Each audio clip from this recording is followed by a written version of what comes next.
तत्वाय नारायणाय गुरुभ्यो नमः।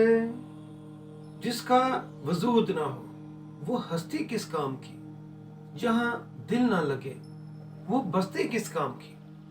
जब सदाशिव भोले की याद आए तो दिल खोल कर झूमना, क्योंकि जो पागल ना कर दे वो भक्ति किस काम की। दोस्तों नमस्कार, एस्ट्रो हिल चैनल पर मैं राजगिरी एस्ट्रोलॉजर अपने इस यूट्यूब चैनल एस्ट्रो पर आप सब दर्शकों का बहुत स्वागत करता हूं। दोस्तों, आज के इस वीडियो में मैं आपको बताने वाला हूं कि इस वर्ष 2024 में महाशिवरात्रि कब मनाई जाएगी। महाशिवरात्रि व्रत और पूजा पाठ के लिए निषिद्ध काल समय क्या रहेगा, व्रत के पारण का सही समय क्या रहेगा, और इस महाशिवरात्रि पर ग्रहों के कौन कौन से बड़े शुभ संयोग बने हुए हैं, जिसमें किया गया आपका व्रत पूजा पाठ का फल आपको अवश्य मिलेगा। और ये भी बताऊंगा कि किस कामना के लिए क्या क्या पदार्थ या कौन कौन सा पुष्प यानी कि फूल भगवान शिव जी को अर्पित करें। पुराणों में कहे गए भगवान शिव जी से जुड़े कुछ तथ्य भी बताऊंगा, जैसे कि शिव जी के कितने पुत्र हैं, मुख्य शिष्य कितने हैं, गण कौन कौन से हैं, शिव पंचायत में कौन कौन है, शिव के द्वारपाल कौन है, शिव के पार्षद यानी कि काउंसलर कौन है। तो ये सब जानने के लिए बने रहिए मेरे वीडियो के अंत तक। तो चलिए आज का ये महाशिवरात्रि 2024 एपिसोड शुरू करते हैं। पहले ये जान लेते हैं कि इस बार ये महाशिवरात्रि व्रत कब आ रहा है और इस महाशिवरात्रि व्रत और शिव पूजन का सही समय क्या है। अभी पहले ये नोट करते हैं। दोस्तों, इस साल 2024 में महाशिवरात्रि 8 मार्च को मनाई जाएगी। 8 मार्च को फ्राइडे यानी कि शुक्रवार रात को 9:59 से फागुन मास की चतुर्दशी तिथि प्रारंभ हो जाएगी और ये तिथि 9 मार्च को शाम 6:17 तक विद्यमान रहेगी और फागुन मास की चतुर्दशी तिथि को ही महाशिवरात्रि मनाई जाती है। दोस्तों, अब पहले 8 मार्च रात 9:59 का पंचांग देख लेते हैं, जिस समय चतुर्दशी तिथि उदय होगी। दोस्तों, ये पंचांग है, देखते हैं और जानते हैं कि क्या स्पेशल महायोग इस समय बने हुए हैं। देखिए दोस्तों, तुला लगन है, लग्नेश शुक्र ग्रह है, कुंभ राशि है जिसका स्वामी शनि ग्रह है, चंद्र कृष्णा नक्षत्र पर चल रहे हैं जिसका स्वामी मंगल ग्रह है। इस समय लग्नेश शुक्र ग्रह पंचमेश शनि के साथ, कर्मेश चंद्र और लाभेश सूर्य ग्रह के साथ चतुर्ग्रही महायोग बनाकर पंचम भाव में बैठे हुए हैं। गुरु ग्रह सप्तम भाव में बैठकर लगन को पूर्ण दृष्टि से देख रहे हैं। केतु मोक्ष का दाता ग्रह द्वादश भाव में बड़ी शुभ स्थिति में बैठा हुआ है। उच्च का मंगल चतुर्थ भाव में बैठकर अपने सप्तम भाव को पूर्ण दृष्टि से देख रहे हैं और गुरु ग्रह पर भी पूर्ण दृष्टि डाल रहे हैं मंगल की। उसी तरह सप्तम भाव पर गुरु ग्रह पर शनि की भी पूर्ण दृष्टि पड़ रही है और गुरु ग्रह यहां भरणी नक्षत्र में चल रहे हैं और इस भरणी नक्षत्र का मालिक भी शुक्र ग्रह ही है। तो कुल मिलाकर मंगल, गुरु, शुक्र और शनि ग्रह के अधीन होकर यह लगन चल रहा है। तो अगर कहेंगे तो सब मिलाकर बड़ा शुभ संयोग बना हुआ दिखाई दे रहा है। ऐसे समय में आपके द्वारा किया गया पूजा पाठ, व्रत, जप, दान, पुण्य का फल कई गुना आपको बढ़कर मिलता है। अब यहाँ पहले महाशिवरात्रि पूजन के निषिद्ध काल समय और व्रत का पारण समय नोट कर लेते हैं। दोस्तों, इस बार महाशिवरात्रि का व्रत 8 मार्च को रखा जाएगा। व्रत के पारण का समय 2 मार्च सुबह 6:27 से लेकर शाम को 3:29 तक रहेगा। निषिद्ध काल की पूजा का समय अर्धरात्रि यानी कि 8 मार्च और 9 मार्च के बीच की रात्रि रात 12:04 से लेकर 12:52 तक रहेगा। इसी समय में आप भगवान भोलेनाथ जी की पूजा में भांग, धतूरा, बेलफल, फूल, चंदन, कच्चा दूध, गंगा जल, तिल और जो भी आपके पास सामग्री अवेलेबल है, मिष्ठान में फल है, जैसे जो भी आप चूरमा वगैरह बनाते हैं, वो सब प्रसाद बनाकर पूजा कर सकते हैं। सुविधानुसार जो भी आपके पास अवेलेबल है वो सामग्री आप अरेंज कर लें। शिवरात्रि व्रत कथा जरूर सुने और हो सके तो फलाहार रहकर ही व्रत रखें। मिष्ठान होता है या फलाहार होता है, फलाहार रखेंगे तो अच्छा रहता है। और 9 मार्च को व्रत खोज दें। आप पर देवों के देव महादेव भोलेनाथ जी जरूर कृपा करेंगे। आप पर भी भक्ति का रंग चढ़ेगा ही चढ़ेगा। आप करके देखिए ये व्रत। अब जानिए कि किस कामना के लिए क्या सामग्री या पदार्थ या कौन सा फूल भगवान शिव जी को अर्पित किया जाता है। अब जैसे वाहन सुख के लिए चमेली का फूल, दौलतमंद बनने के लिए कमल का फूल या शंख पुष्पी का फूल या बेलपत्र, विवाह में समस्या दूर करने के लिए बेला के फूल, पुत्र प्राप्ति के लिए धतूरा, और अगर पॉसिबल हो और अगर अवेलेबल हो तो लाल फूल वाला धतूरा शिव जी को जरूर अर्पित कीजिए। ना मिले तो सामान्य धतूरा ही सही, पर धतूरा अर्पित कीजिए। मानसिक तनाव दूर करने के लिए शिव जी को शिफालिका के फूल अर्पित कीजिए। जूही के फूल को अर्पित करने पर अपार धन प्राप्त होता है। शिव पूजा में कनेर के फूलों से आपको नए नए आभूषण की प्राप्ति होती है, गहने इसको बोलते हैं। लंबी आयु के लिए दूरवा से भगवान जी की पूजा कीजिए। सुख शांति और मोक्ष के लिए महादेव जी को सफेद फूल अर्पित कीजिए। अब देखिए इसी तरह भगवान शिव जी की प्रसन्नता से मनोरथ पूरे करने के लिए आप शिव पूजा में कई तरह के अनाज भी अर्पित करते हैं। हाँ, अगर श्रद्धा और आस्था के साथ ये उपाय किए जाएं तो आपको अवश्य आपकी मनोकामना पूरी होती है। अब शिव पूजा में गेहूं से बने हुए व्यंजन जैसे हम चूरमा कह देते हैं या आटे की मीठी रोटी होती है, वो आम जैसे जैसे किसी की परंपरा होती है वो आप अगर अर्पित करते हैं तो आपको कुटुंब की वृद्धि होती है उसमें। मूंग की दाल अगर आप भगवान शिव जी को अर्पित करते हैं तो आपको हर एक सुख और ऐश्वर्य मिलता है। चने की दाल अर्पित करने पर श्रेष्ठ जीवन साथी मिलता है। कच्चे चावल अगर या कच्चा दूध साथ में अर्पित करते हैं तो आपके घर में कलह कलेश खत्म होता है, घर में शांति आती है। तिल से शिव जी की पूजा और हवन करने पर आपको हर पाप से मुक्ति मिल जाती है। साबुत उड़द की दाल अर्पित करने पर ग्रह दोष, खासकर अगर शनि पीड़ा है तो वो भी शांत हो जाती है।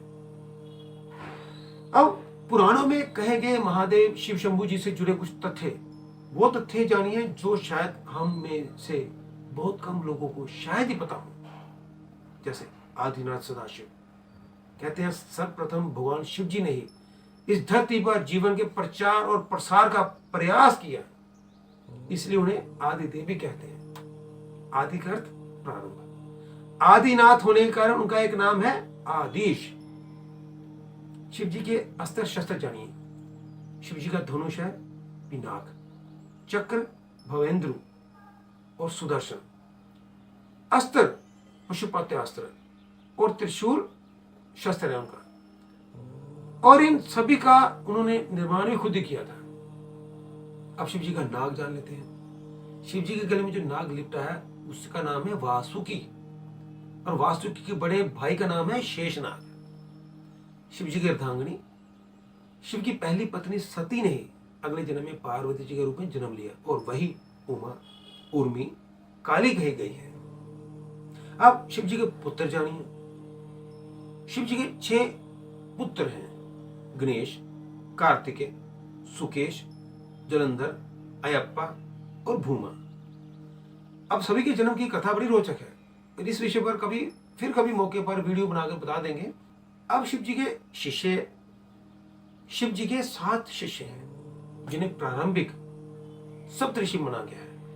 इन ऋषियों ने ही शिव जी के ज्ञान को संपूर्ण धरती पर प्रचारित किया, जिसके चलते चलते भिन्न भिन्न धर्म और संस्कृतियों की उत्पत्ति हुई। शिव जी ने ही गुरु और शिष्य परंपरा की शुरुआत की थी। शिव जी के शिष्य कौन कौन से हैं?